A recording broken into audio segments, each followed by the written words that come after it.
जय हिंद। आज हम लोग पढ़ते हैं अरबों का आक्रमण। मतलब भारत में कौन से ऐसे मुस्लिम हैं जो अरब से आए थे और भारत में आए, आक्रमण किए और सफल रहे, सफलता प्राप्त की। ठीक है, यहाँ समझिएगा। तो लिखा गया है कि भारत में अरबों का आक्रमण है ना, मुस्लिम लोग आए थे भारत में सबसे पहले कहाँ से, तो अरब से, सऊदी अरब से आए थे। पहला मतलब शासक जिसका नाम क्या था, जो भारत में सफल हुआ था, जिसका नाम है मोहम्मद बिन कासिम। क्या नाम है? मोहम्मद बिन कासिम। जो कब से कब तक राज किया था? 712 ईस्वी में आया था और 714 ईस्वी में लौट गया था। लौटा भी कैसे, हम आपको बताएंगे सब कहानी। देखिए, मोहम्मद बिन कासिम भारत में आया था, इसका कहीं ना कहीं मेरे पास स्रोत है, सबूत है ना, समझिएगा। तो इसमें क्या क्या है, भारत में अरबों का आगमन हुआ था, इसका भी मेरे पास स्रोत है। मोहम्मद बिन कासिम भारत में आया था, इसका भी मेरे पास स्रोत है। तो दोनों का स्रोत देखिए, दो किताब है। एक 9वीं सेंचुरी में लिखा गया था किताब, जिसका नाम किताब फुतूल अल बदान। इस किताब से अनुमान, इस किताब से पता चलता है क्या कि भारत में अरबों का आक्रमण हुआ था और सफल मुसलमान आक्रमणकारी पहला था, जिसका नाम था मोहम्मद बिन कासिम। ठीक है, देखिए दूसरा लिखा गया, दूसरा एक और किताब है जो 12वीं सेंचुरी में लिखा गया, जिसका नाम क्या था? चचनामा। एक क्वेश्चन आपको हम दे रहे हैं, ठीक है, आप कमेंट करके जरूर बताइएगा, चचनामा के लेखक कौन है? चचनामा के लेखक कौन है? आगे देखिए, आगे यहाँ पर लिखा गया है कि अच्छा, अब यहाँ आपको बताते हैं कि मोहम्मद बिन कासिम को जरूरत ही के ऊपर भारत में क्यों आक्रमण किया, इसके बारे में पहले पढ़ते हैं। ठीक है, यहाँ देखिए, सऊदी अरब में या अरब में एक रूलर था जिसका नाम था अल हज्जाज। एकदम अच्छा समझिए, कहानी की तरह आपको बता देंगे। ठीक है, यहाँ देखिए, अरब में एक रूलर था जिसका नाम था अल हज्जाज। अल हज्जाज का ही एक सेनापति था जिसका नाम था मोहम्मद बिन कासिम। फिर से समझिएगा, अरब में मतलब सऊदी अरब में एक शासक था, एक रूलर था जिसका नाम था अल हज्जाज, और यही अल हज्जाज का सेनापति जिसका नाम क्या था? मोहम्मद बिन कासिम। ठीक है, जब सऊदी अरब में राज कर रहा था अल हज्जाज, उसी समय हमारा भारत देश में कौन था? ठीक है, याद रखिएगा, यहाँ भारत देश में उस टाइम मेरा बॉर्डर था तो सिंध से स्टार्ट होता था, वह सिंध जो अब कहाँ चला गया है? पंजाब में। ठीक है, यहाँ रखिए, याद रखिए। अब देखिए, सिंध के बारे में आपको बता दें कि सिंध की राजधानी उस समय कहाँ था? तो देवल था। और आपको पता होगा पंजाब में 5 नदियों से बसा हुआ मतलब शहर कौन सा है? तो पंजाब है। या राज्य कौन सा है? तो पंजाब है। और देखिए, देवल बंदरगाह, देवल राजधानी था किसका? तो सिंध है। और यही देवल में देवल बंदरगाह भी था, समझिएगा। और यहाँ पर एक देखिए, जब अरब में राज कर रहा था एक अल हज्जाज नाम का शासक, तो इसी सिंध में भारत का एक अयोग्य शासक जो ब्राह्मण वंश का था, जिसका नाम क्या था? दाहिर। मतलब भारत में राज कर रहा था दाहिर और अरब में राज कर रहा था अल हज्जाज। ना तो अल हज्जाज का मतलब दाहिर से था और ना ही दाहिर का मतलब किससे था? अल हज्जाज से। अब कॉन्सेप्ट समझ में आ गया? अब समझिएगा क्या होता था। अल हज्जाज हमेशा व्यापार करता था, तो इसकी जहाज, इसके शिप हमेशा इस देवल बंदरगाह से होकर गुजरा करता था, हमेशा की तरह, मतलब हर महीने, हर साल की तरह, हर बार की तरह, जानते हैं, इसके देवल बंदरगाह से होकर गुजरा करता था। लेकिन ऐसा इतिहासकार कहते हैं क्या कि दाहिर के अयोग्यता के ही कारण भारत कहीं कहीं गुलाम हुआ। कैसे हुआ, आपको भी समझ में आ जाएगा। देखिए, एक बार क्या होता है कि दाहिर ने ही मतलब आदेश दिया अपने सैनिकों को कि जाओ और मतलब अल हज्जाज के सारे शिप को लूट लो। ठीक है, और यही किया। दाहिर का ही, जानते हैं, अयोग्यता के कारण भारत देश गुलाम भी हुआ। कैसे हुआ बताते हैं। तो दाहिर का जितने सारे सैनिक थे, ठीक है, वो सब के सब जाते हैं देवल बंदरगाह पे, और जितने सारे जहाज इनके थे, किसका? अल हज्जाज का सारा जहाज को लूट लिया। कौन? तो दाहिर का सैनिक। ठीक है, जैसे ही बात पता चला अल हज्जाज को, तो अल हज्जाज सोचा कि न तो हमें दाहिर से मतलब है और दाहिर को भी तो ऐसे अल हज्जाज से मतलब नहीं था। ठीक है, तो दाहिर ने मतलब अपने सेनापति जिसका नाम क्या? मोहम्मद बिन कासिम, और मोहम्मद बिन कासिम को बोला क्या कि जाओ कहां? भारत, और मिल कर आओ किससे? तो दाहिर से, और कहो कि पूछो उससे क्या कि बिन मतलब का पंगा लेने का क्या मतलब है। अर्थात सबसे पहले पंगा किसने लिया था? दाहिर। और इसीलिए तो हम आपको पता है कि भारत का गुलामी अगर हुआ है तो किसी न किसी अयोग्य शासक जिसका नाम क्या है? दाहिर के कारण कहीं ना कहीं भारत देश गुलाम हुआ है ना। अब यहाँ समझिएगा, इससे पहले हम आपको क्या बताएं, ना तो अल हज्जाज का मतलब किससे था? दाहिर से, और ना ही दाहिर का मतलब किससे था? अल हज्जाज। अर्थात सबसे पहले गलती किसने किया था? तो दाहिर ने गलती किया था। कहाँ का था? तो सिंध का रूलर था, जो क्या था? अयोग्य था। किस वंश का था? ब्राह्मण वंश का। ठीक है, यहाँ देखिए, अब जब यहां पर समझिएगा, मोहम्मद बिन कासिम आता है भारत में, और कब आता है? 712 ईस्वी में आता है। कब आता है? 712 ईस्वी में आता है, एडी में आता है, एनोडोमनी उसको कहते हैं। 712 ईस्वी में आता है, और आता है कहां? तो सिंध पे। सिंध पर क्या किया? हमला किया, और दाहिर को पकड़ा और उसको क्या कर दिया? हत्या कर दिया। ठीक है, और दाहिर को जैसे ही हत्या किया, उस समय समझिएगा दाहिर के 2 पुत्री थे, एक का नाम था सूर्य देवी और एक का नाम था क्या? निर्मला देवी। ठीक है, लेकिन सूर्य देवी, सुनिए, जैसे ही दाहिर को हत्या किया, उसके बाद सूर्य देवी और निर्मला देवी दोनों पुत्री को भेज दिया किस? कहां? तो अरब। अरब क्यों? क्योंकि देखिए, अल हज्जाज का कितना? 2 पुत्र था, है ना, और दोनों पुत्र का इससे विवाह हो जाए, इसलिए जानते हैं दाहिर, सॉरी, इसलिए मोहम्मद बिन कासिम किसके पास भेज दिया था? तो अल हज्जाज के पास। अब यहां समझिएगा, आगे लिखा गया है क्या कि भारत में आक्रमण करने वाला प्रथम सफल मुस्लिम आक्रमणकारी कौन था? तो जिसका नाम क्या है? मोहम्मद बिन कासिम। कब आया था? 712 में। इसे ऑब्जेक्टिव में क्वेश्चन पूछा, याद रखिएगा। ठीक है, कि भारत में आक्रमण करने वाला प्रथम मुसलमान सफल आक्रमणकारी कौन था? इसका नाम क्या था? मोहम्मद बिन कासिम। अब देखिए, जैसे ही सिंध पर राज करने लगा मोहम्मद बिन कासिम, भारत का वो सिंध जो अभी तक कहीं ना कहीं यहाँ पे हिंदू शासकों के द्वारा राज किया जाता था, लेकिन अब मुसलमान शासक राज किया, जिसका नाम क्या था, मोहम्मद बिन कासिम। अब जैसे ही सिंध पर राज किया तो अभी जानते हैं ऐलान किया मोहम्मद बिन कासिम, तो अभी तक तो आप लोग का सेवा कर रहा था या देख रेख कर रहा था दाहिर, लेकिन अब आप सब लोग का देख रेख करने का जिम्मा हमारे पास है, अर्थात मोहम्मद बिन कासिम के पास है, ठीक है। और उसने ऐलान किया, सबसे पहले ऐलान किया क्या कि सारे के सारे लोग इस्लाम धर्म को अपना लीजिए, नहीं तो आपको एक टैक्स देना पड़ेगा, अगर आप मुस्लिम नहीं बनिएगा तो एक आपको टैक्स देना पड़ेगा, और उस टैक्स को हम लोग क्या कहते हैं, जजिया कर। अर्थात जो लोग मुस्लिम बन गए उनको टैक्स देने का जरूरत नहीं था, लेकिन जो लोग मुस्लिम नहीं बने उनको क्या देना पड़ता था, एक कर, जिसको बोलते थे क्या, जजिया कर, जिसका क्या नाम था, जजिया कर। क्या नाम था, तो जजिया कर, अर्थात गैर मुसलमानों पर एक टैक्स लगा जिसका नाम क्या था, जजिया कर। तो ये भी क्वेश्चन पूछता है कि भारत के किस जगह पर सबसे पहले जजिया कर लगा था, तो याद रखिएगा सिंध पे लगा था। अच्छा, किसने लगाया था, तो मोहम्मद बिन कासिम लगाया था। अच्छा, किस पे नहीं लगा था ये भी आपको बताएंगे, ठीक है। तो सबसे पहले तो मुसलमानों पर नहीं, क्योंकि कहा गया था क्या कि जो लोग इस्लाम धर्म को अपना लिया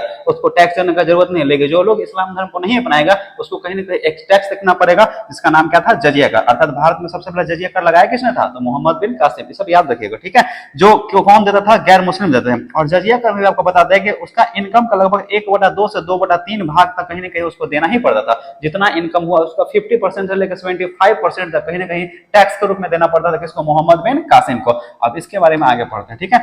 अब यहाँ देखिए इसके आगे लिखा गया है क्या कि अब देखो हम क्या बताएं कि कुछ कुछ ऐसे चीज थे या कुछ कुछ ऐसे लोग थे जिन पर कहीं ना कहीं टैक्स नहीं लगाया था। तो सबसे पहले मुसलमानों पर टैक्स नहीं लगा था, ठीक है। और दूसरा क्या, यही मोहम्मद बिन कासिम बोला क्या कि न तो ब्राह्मणों से, न ही विकलांगों से और न ही विधवाओं से हम क्या करेंगे, तो जजिया कर लेंगे। अर्थात 3 ऐसे लोग जिनसे टैक्स नहीं लिया था, कौन, मोहम्मद बिन कासिम।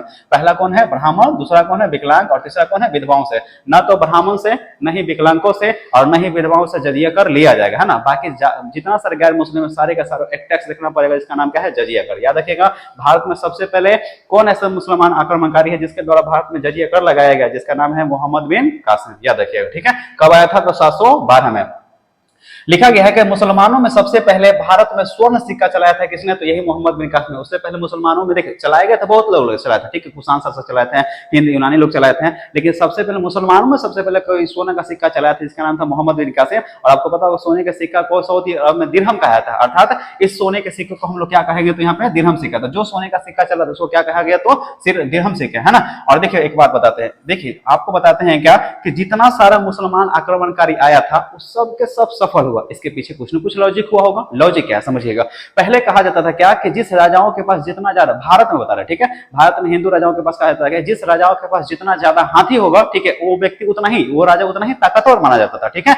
लेकिन समझिएगा भारत में मतलब जितने राजा थे वो घमंड करते थे अपने हाथियों पे, क्योंकि आपको पता होगा सर पहले के जमाने में कहीं ना कहीं पैदल सैनिकों की संख्या बहुत ज्यादा होता था, और पैदल सैनिकों को कुचलने का काम करता था कौन, वो हाथी, राजा का हाथी। लेकिन जैसे ही जब मोहम्मद बिन कासिम भारत में आता है तो इतना आराम से कैसे, मतलब क्या बोलते, मोहम्मद बिन कासिम को हरा देता है, ठीक है। इसके पीछे भी कुछ लॉजिक होगा, क्योंकि सऊदी अरब से जब मोहम्मद बिन कासिम जब आ रहा था तो वहां से अरबी घोड़ा लेकर आया था, ठीक है। और भारत में जो मतलब दाहिर नाम का जो शासक था उसके पास क्या था, हाथी। और आपको पता होगा जितने देर में 360 डिग्री पर हाथी घूमेगा उतना देर में जानते हैं घोड़ा भाला मार के आगे निकल जाएगा, है ना। अर्थात जिस चीज को हम लोग स्ट्रॉन्ग समझते हैं कि वो मेरे लिए मतलब स्ट्रॉन्ग है, वही आपको बन गया वीकनेस। अर्थात लोग पहले भारत के जो राजा थे वो कहते क्या था कि मेरे पास हाथी है तो हम बहुत बढ़ियार है, लेकिन जानते हैं हाथी उसका क्या बन गया, कमजोरी बन गया, क्योंकि हाथियों के सहारे युद्ध लड़ते थे। लेकिन जब मोहम्मद बिन कासिम आया था तो हाथी तो लेकर नहीं आया था, साथ में क्या लेकर आया था, तो घोड़ा लेकर आया था। और घोड़ा आपको पता हो कितना फुर्ती से और कितना चुस्ती से काम करता है ना, जितने देर पर हाथी घूमता था उतने देर में भाला मार के आगे निकल जाता है। इसीलिए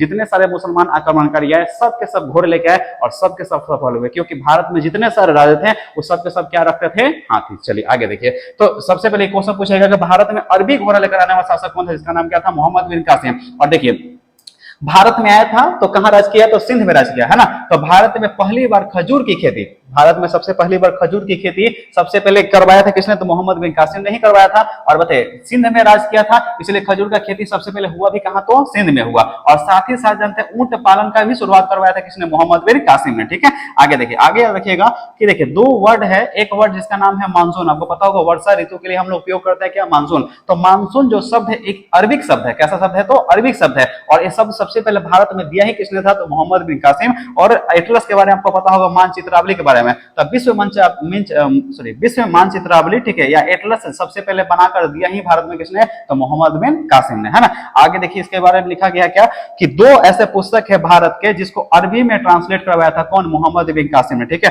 पहला पुस्तक जिसका नाम है चरक संहिता, ठीक है, और चरक संहिता आपको पता हो कुषाण वंश का एक शासक था और उसी के दरबार में एक वैद्य रहता था और उसी ने एक किताब लिखा जिसका नाम क्या था, चरक संहिता, है ना। और देखिए यहाँ पर लिखा गया है कि कनिष्क मतलब कुषाण वंश का एक शासक जिसका नाम है कनिष्क है, और कनिष्क के ही राज दरबार में एक व्यक्ति, एक मतलब चिकित्सक थे जिसका नाम क्या था, चरक है, और चरक के ही द्वारा एक पुस्तक लिखा गया जिसका नाम क्या है, चरक संहिता, है ना। तो इसको भी कहीं ना कहीं अरबी शब्द ट्रांसलेट करवाया था। और आपको पता होगा विश्व की दूसरी सबसे प्रसिद्ध पुस्तक कौन सा है, तो पंचतंत्र है। विश्व की दूसरी सबसे प्रसिद्ध पुस्तक कौन है, तो पंचतंत्र है ना। और देखिए किसके द्वारा लिखा गया था, तो विष्णु शर्मा के द्वारा लिखा गया था। किस काल में लिखा गया था, तो गुप्त काल में लिखा गया था। और पंचतंत्र को क्या किया गया था, अरबी शब्द में ट्रांसलेट करवाया और उसका नाम जानते क्या रखा, कालिला वादिमना। क्या नाम रखा था, कालिला वादिमना, जो कैसा शब्द है, तो अरबी शब्द है। अच्छा 2 पॉइंट और याद रखिएगा, विश्व की दूसरी सबसे प्रसिद्ध पुस्तक कौन है, तो पंचतंत्र है, और विश्व की प्रथम प्रसिद्ध पुस्तक कौन है, तो बाइबल है। ये दोनों के बारे में याद रखिएगा। आगे देखिए, आगे लिखा गया है कि सुनिए ध्यान से, अब यहाँ पर क्या हुआ था, हम आपको क्या बताया था कि जब मोहम्मद बिन कासिम जब भारत में आता है, ताहिर को हत्या करता है और साथ ही साथ ताहिर के 2 पुत्री थी और दोनों को भेज दिया कहाँ, तो अलहजाज के पास। अलहजाज के पास क्योंकि अलहजाज का कितना पुत्र था, 2 पुत्र था, ठीक है।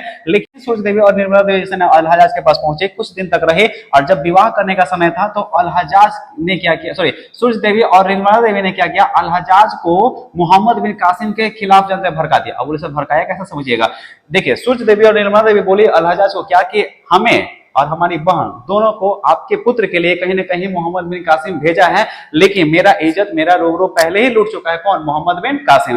अर्थात इस बात से बहुत भड़क गया कौन, अलहजाज, और तुरंत जनता फरमान जारी किया भारत में कि, और बोला क्या कि मोहम्मद बिन कासिम वापस फिर से कहाँ आ जाओ, सऊदी अरब, ठीक है। और मोहम्मद बिन कासिम जैसे ही सऊदी अरब में आता है, कहा जाता है क्या कि इसको मतलब अलहजाज के द्वारा कैपिटल पनिशमेंट दिया गया है। और कुछ इतिहासकार ऐसे कहते हैं कि अपने मतलब सही साबित करने के लिए मोहम्मद बिन कासिम अपना सर को कटवा कर, ठीक है, अलहजाज के पास भेज दिया था। चलिए मिलते हैं नेक्स्ट क्लास में, तब तक के लिए जय हिंद।